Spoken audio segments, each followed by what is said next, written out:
Hello, everyone. Today I will show you how to organize large data sets in Monday.com.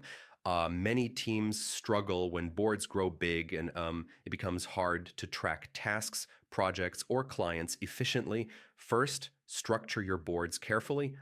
Divide large data into modular boards like projects, clients, and reports.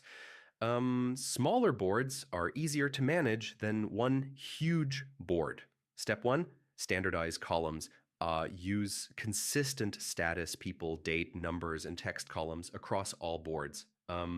This keeps data organized and easy to read. Step two, use groups. Categorize items into groups by status, project, or priority.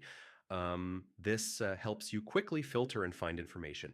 Step three, apply filters and sorting. Use filters to focus on high priority items or due dates. Sorting keeps tasks in logical order. Step four, leverage linked boards and mirror columns.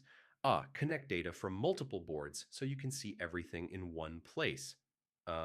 This reduces duplication and keeps data accurate. Step five, use dashboards. Dashboards combine boards and show charts, progress, and workload. Managers can track large data sets at a glance. Step six, archive old items. Completed or outdated tasks can be archived. This improves board performance and reduces clutter.